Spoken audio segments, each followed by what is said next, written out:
Meus prezados amigos, irmãos, parte desta grande família que é a família CEPAC, é uma alegria, mais uma vez, compartilhar esse momento curto, mas muito valioso para todos nós, porque nos permite pensar um pouco, refletir um pouco, neste dia de quarta-feira, em torno da obra básica, da primeira obra da doutrina espírita, que é o Livro dos Espíritos. E conforme o Gilson comentou, e eu havia dito lá no dia 8, quando fiz a apresentação, nós dividimos o capítulo que trata dos anjos guardiães, dos espíritos protetores e familiares em duas partes. Isto porque o tema, era um tema bastante longo e considerávamos interessante agir e atuar dessa forma. E hoje nós faremos, então, esse fechamento, esta complementação. Eu vou fazer o compartilhamento agora da minha tela para facilitar o início, então, da nossa conversa, da nossa reflexão. O que fazemos aqui não é nada mais, nada menos do que uma reflexão. E buscando sempre estabelecer um clima de harmonia para facilitar as atividades dos atendimentos espirituais. Muito bem, meus irmãos, vamos então fazer aqui a nossa parte hoje. Eu estou fazendo o compartilhamento, muito bem. A minha tela está compartilhada, aí está.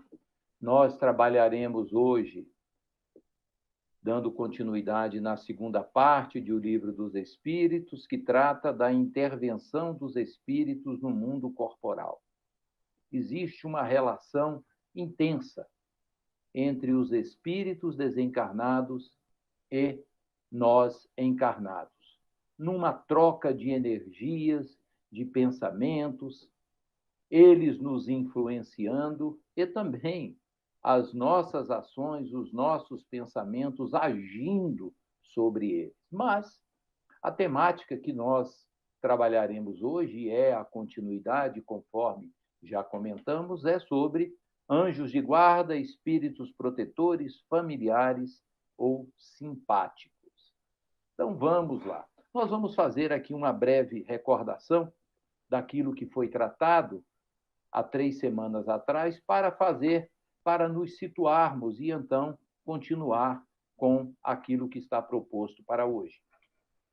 Vocês se recordam que eu fiz um comentário e grande parte de vocês, eu já vi pelos nomes, que colocam aí os seus boa noites, no nosso chat, que muitos estão aí continuando assistindo todas as nossas reuniões. E nós falávamos naquele dia que para fazer esse estudo, particularmente do relativo aos anjos de guarda, a relação entre a segunda parte do Livro dos Espíritos e o capítulo 28 de O Evangelho segundo o Espiritismo, ela é muito interessante, porque temos nessas duas obras e nessas duas partes, nesses dois capítulos, uma complementação. Citamos, inclusive, que em o Evangelho nós temos lá escrito que todos temos, desde o nascimento, um espírito bom que se ligou a nós e nos tomou a proteção. Isso é fator de muita alegria para todos nós, saber que temos um espírito que nos auxilia. E até dizemos naquela noite, utilizamos uma frase que o mundo aí normalmente coloca, em muitos momentos: quem encontra um amigo encontra um tesouro. E nós temos um tesouro dado por Deus, que é justamente esse espírito, esse irmão espiritual, que nós podemos chamar, de bom espírito ou de um bom gênio, que nos auxilia e nos ampara. Fizemos algumas abordagens, a respeito do anjo guardião, trazendo o conceito de que ele é um espírito de ordem elevada. Isso também não pode ser esquecido por nós. sobre a missão dele. Veja, o anjo de guarda tem a missão de um pai atendendo à necessidade e auxiliando o filho. Sobre o período de proteção também, que vai do nascimento até a morte, podendo inclusive continuar no mundo espiritual e até em outras reencarnações. E trouxemos esta afirmação que está lá na Revista Espírita, que nós apresentamos de 1862. Sim, os espíritos vos amam como o bom pai ama a seu filho. Vejam, eles vos amam como um bom pai ama os seus filhos. Sobre a adesão da missão também, como o espírito adere a essa missão de nos amparar, de nos proteger, nós vimos que os espíritos dizem que essa adesão ela é voluntária. No entanto, ela segue um princípio, que é um princípio da simpatia. E a simpatia se dá por um processo de atração, de energias que puxam, de magnetismo que faz com que os espíritos se procurem, se busquem. A sintonia é este processo que faz com que haja e que ocorra este processo. Citamos Santo Agostinho, que faz uma colocação, e São Luís, em O Livro dos Espíritos, dissertando sobre esse tema, e dizendo para que nós busquemos esta terna intimidade que reina entre amigos. Veja, é um convite que eles nos fazem para que nós possamos buscá-los, para que nós possamos nos aproximar deles. Será que nós estamos fazendo isso nos nossos dias? Será que estamos recordando, pedindo a eles o amparo, mas, sobretudo, procurando observar aquilo que propomos como trabalho para nós mesmos? São coisas que nós temos que refletir diante, não é, desses quadros que estamos colocando. As perguntas de 501 a 503, que fala acerca do livre-arbítrio do protegido, são aspectos também que merecem de todos nós uma avaliação. Por quê? Para adiantar-se, nós precisamos da experiência. Portanto, os espíritos não nos tiram a liberdade do livre-arbítrio, da ação que queremos fazer. Portanto, nós podemos ter quedas e temos as quedas, apesar de termos um espírito, porque ele nos respeita e ele sabe que a experiência é motivo do nosso crescimento. Mas eles também sabem que há remédio para todo mal. Não há mal que irá durar eternamente.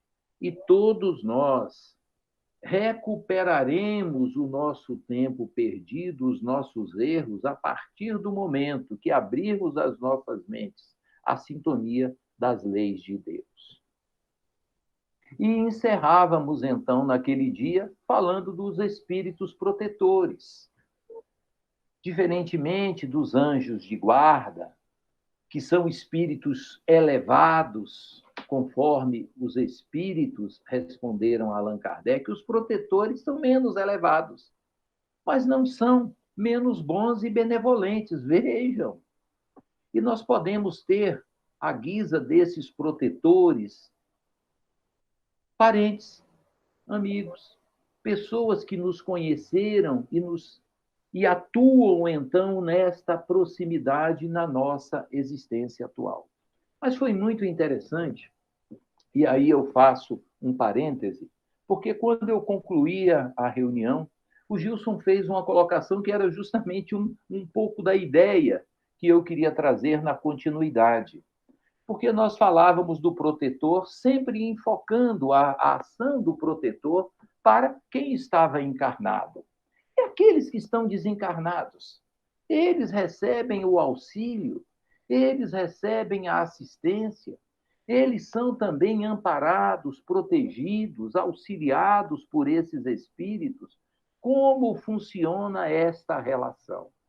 Então, meus irmãos, na obra Nosso Lar, o ministro Clarencio, conversando, esclarece então, e André Luiz nos traz esta colocação. Vejam, em qualquer região convivem conosco os espíritos familiares de nossa vida e da nossa luta. Dos seres mais embrutecidos aos mais sublimados, temos a corrente de amor, cujos elos podemos simbolizar nas almas que se querem ou que se afinam umas com as outras, dentro da infinita gradação do progresso. Então, ele está dizendo que todos nós, independentemente da situação que estivermos, embrutecidos ou sublimados, temos sempre espíritos em torno de nós, neste campo de apoio, de auxílio, neste quadro de espíritos familiares ligados a nós.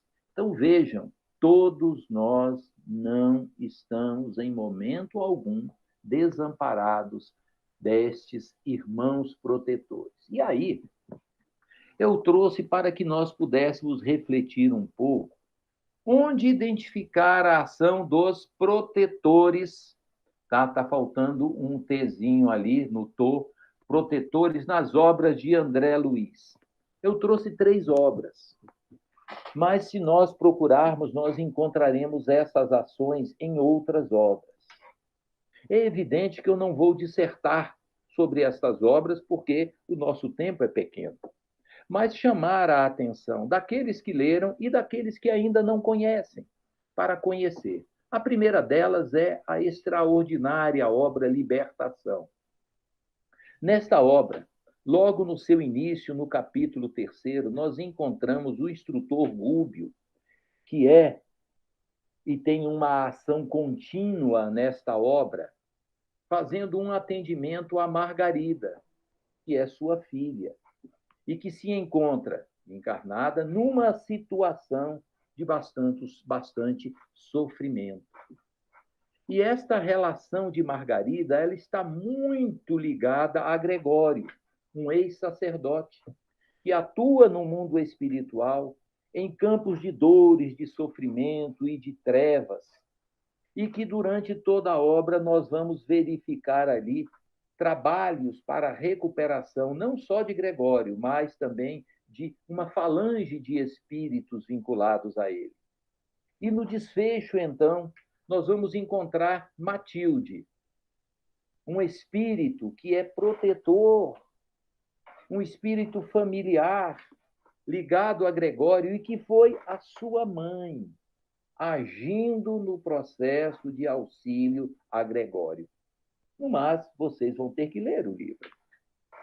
O outro caso, nós temos aí em Missionários da Luz. Esse caso já foi comentado muito. Os frequentadores da nossa casa, das reuniões públicas, já ouviram muito a respeito deste caso, que é a reencarnação de Segismundo, que é muito bem narrada, descrita, toda a ação do mundo espiritual, a proteção dos espíritos vinculados àquele quadro familiar, para que o processo de ligação do espírito ao óvulo se desse atendendo às necessidades da família, do casal e também de Segismundo.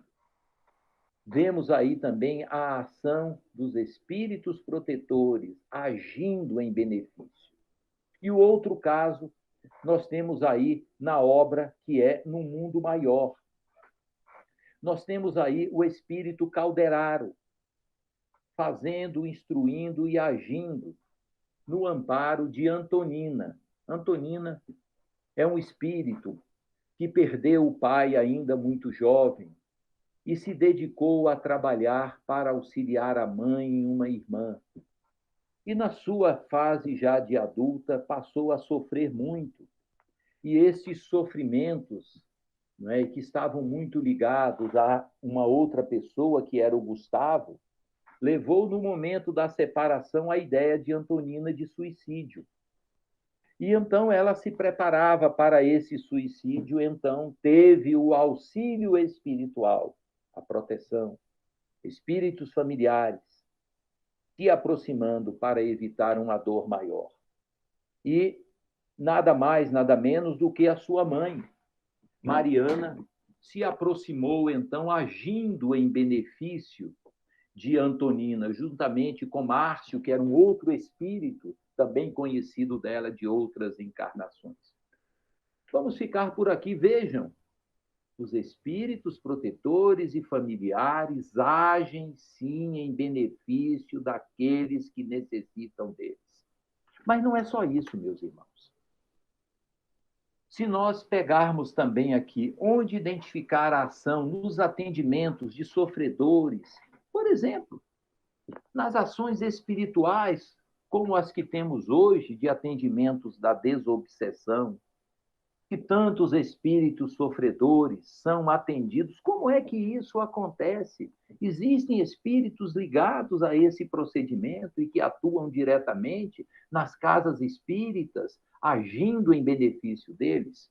Em Missionário da Luz, logo no capítulo 1, nós verificamos Alexandre a descrever que uma cena de um centro espírita que eles estavam visitando.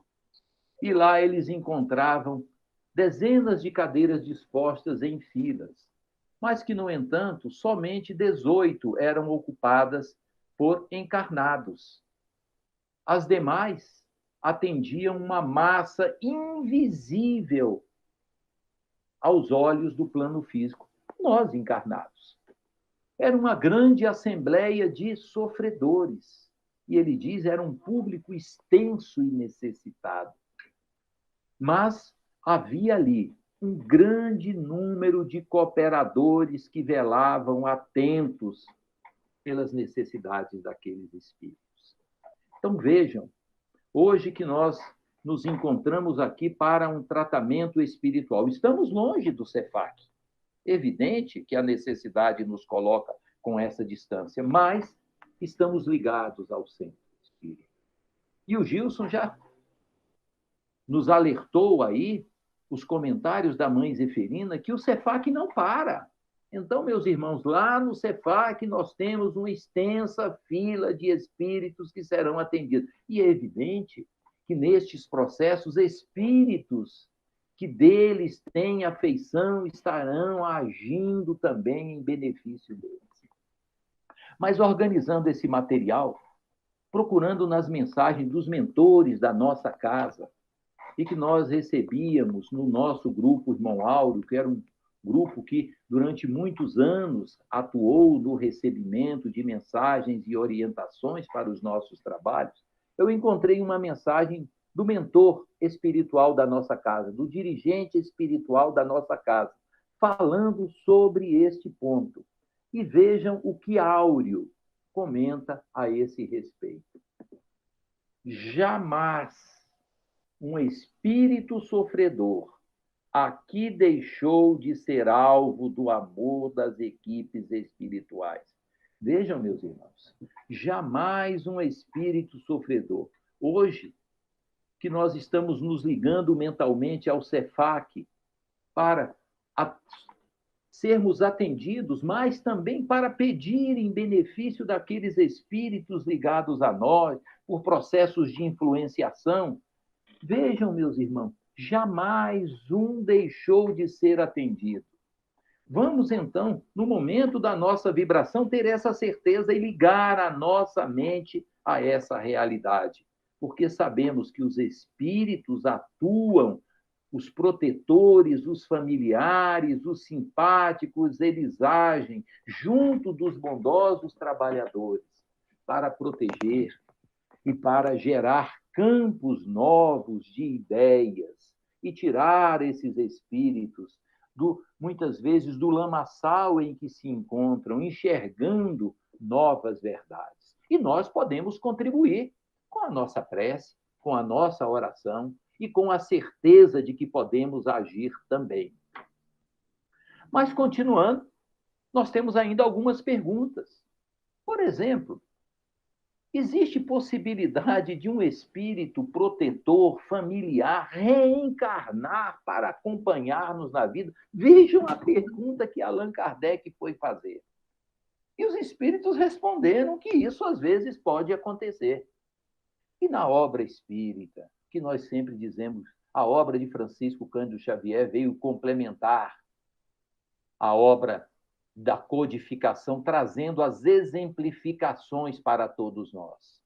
Nós temos aqui nesta obra Renúncia a descrição de Alcíone, que volta ao plano material, saindo de Sírios, para acompanhar Carlos, uma alma gêmea dela, que necessitava do amparo para tentar vencer ainda as suas imperfeições. E ela assume uma vida de provas e sacrifícios para atuar. Então, é possível, sim, é possível que isso aconteça. E aí, Kardec ainda pergunta se os espíritos podem se ligar, não é, a uma família inteira. Veja, nós vimos lá que o espírito se liga a nós desde o nascimento, continua até a morte, pode nos acompanhar no mundo espiritual, pode nos acompanhar até em outras vidas, pode até algumas vezes, dependendo do quadro, reencarnar para estar junto aqui. Mas será que ele pode proteger toda uma família? Ah, meus irmãos, alguns se ligam a agrupamentos de família, a membros de família. Vejam como é a ação dos espíritos protetores, desses nossos guias, que tanto buscam nos auxiliar.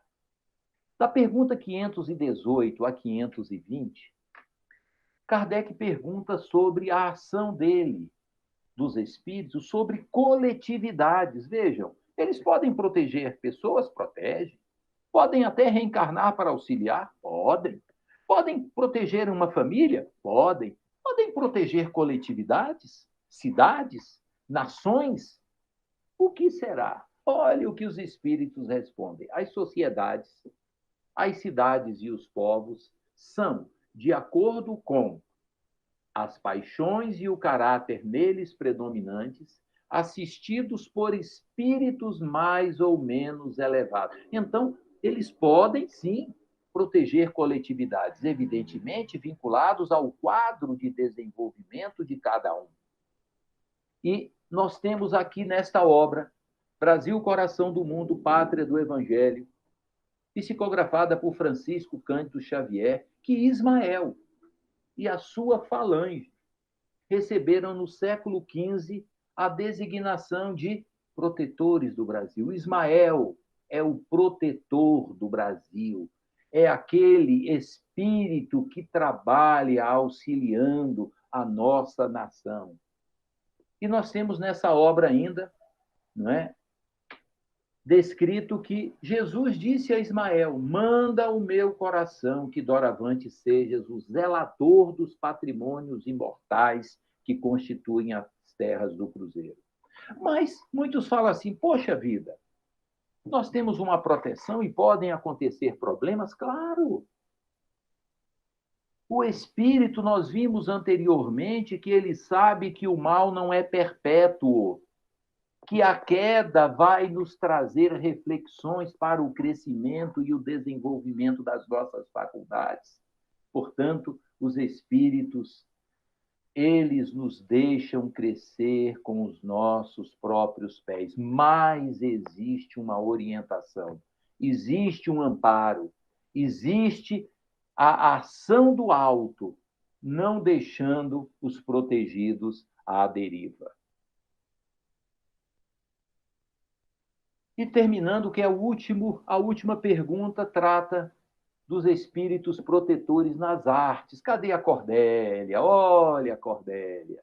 Os espíritos atuam, protegem também as artes? Os espíritos respondem que assistem os que os invocam, quando dignos dessa assistência. Vejam, quando deve haver a dignidade, o valor, o mérito para receber essa assistência.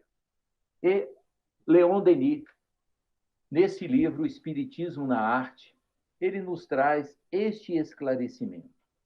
Vossos grandes músicos podem, como os outros artistas também, receber a inspiração, seja do espaço, seja como resultado de trabalhos anteriores.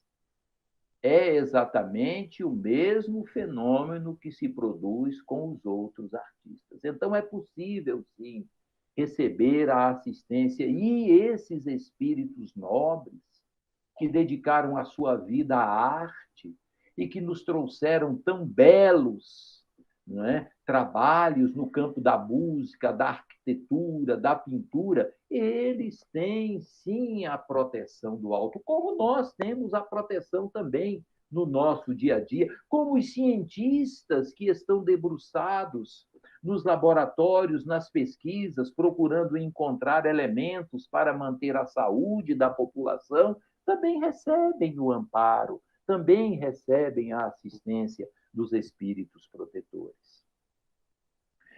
E finalizando, meus irmãos, deixo aqui uma reflexão final da obra Agenda Cristã, Chico Xavier, André Luiz. Na oração, pede você um raio de luz, esquecendo, quase sempre, que tem ao seu dispor o foco solar para você cumprir os seus sublimes desígnios. Nós temos o foco solar, a energia do sol a iluminar e a nos dar a vida e manter a vida que nos fortalece. Mas nós temos também o foco divino do amparo dos nossos espíritos amigos, dos nossos espíritos familiares, que com a permissão de Deus, o nosso Pai, das suas leis magnânimas, está aí para nos proteger, nos auxiliar. E nesta noite, em que a nossa mente se ligará, como disse anteriormente, aos nossos trabalhos, busquemos a ligação com esses espíritos, não só para nós, mas também para os espíritos sofredores que sabemos serão atendidos pela bondade divina. Que Jesus nos abençoe e nos ampare a todos.